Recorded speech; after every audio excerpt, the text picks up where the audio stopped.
2009 was a very good year for video games. In fact, Infamous came out in 2009, one of many games that came out that year, and it weighs in at number 95 and our 100 best video games of all time. Hey, take it easy, Lightning Rod. Lots of good memories here. Our buddy Cole McGrath, he's a bike messenger who unfortunately is transporting a bomb one day, and he turns the world upside down and transforms himself into a reluctant superhero. But with time, I'm learning to control it.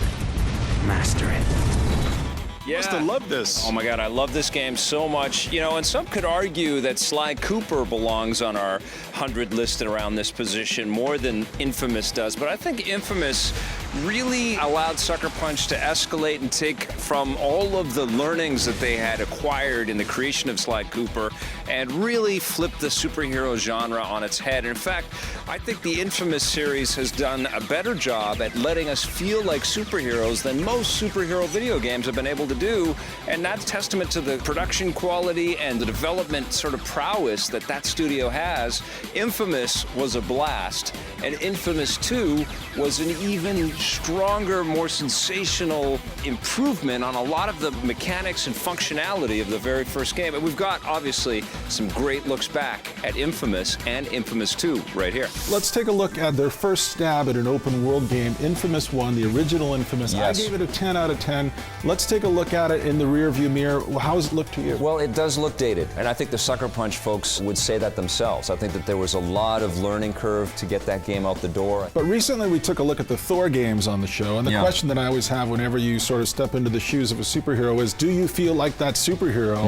And Cole McGrath, he was an empty vessel to me when I first found him, but I felt like a powerful badass. When I played that game, and lightning's flying from my hands, and I'd go into the underworld, and I would just take over big chunks of the city. I would eradicate all the crime and all the bad guys from it. I mean, it was completely exhilarating. Here's Infamous 2, Sucker Punch is back, Cole McGrath is back, Zeke is back. I really enjoyed this game. More than the first? Well, I love the gameplay in this one because everything has been tightened up, and I do feel that this is a really fantastic extension of a lot of the myth and a lot of the fiction that was created in Infamous 1. I do feel, however, that even though the gameplay is tighter and the characters are cool, I liked the overarching story in the first game. The deja vu was a little strong for me. I also, the climbing mechanics were a little problematic, especially after the sort of more fluid climbing mechanics of Assassin's Creed. Definitely better than the first game, though. Everything has been tweaked so that it's a lot easier to play this one. But I also felt like I just wanted to get around the city faster at times, and it is fun to get on the power lines and grind like you could in the first game. You know, one of the coolest power-ups you get is the leash, which lets you kind of become this electric Spider-Man for a while, but that's not till way late in the game, and I could have used that a lot earlier.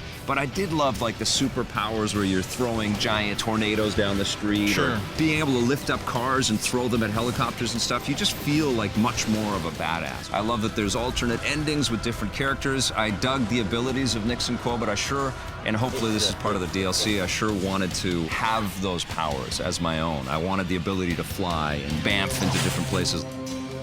And that I can't do. By the time you reach the end of this game, I'm not sure you're going to want any more. I don't know, man. And that was exactly how I felt at the end of the first game, This game's different than the first game. The first game felt like I was done. And this game, you feel fantastic at the end of the game. That's because there's no filler this time. We've got a shocking second opinion for you today, a little electricity-based humor for you.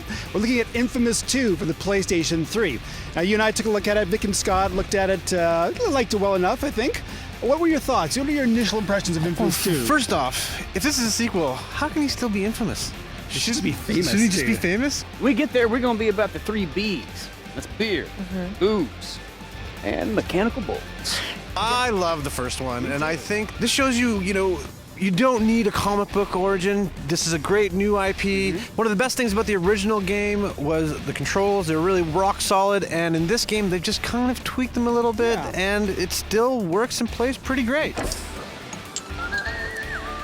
Wow, a totally fun look back there. And you know what? Still my favorite thing in all of these games is the fact that it lets you decide if you want to be good or bad.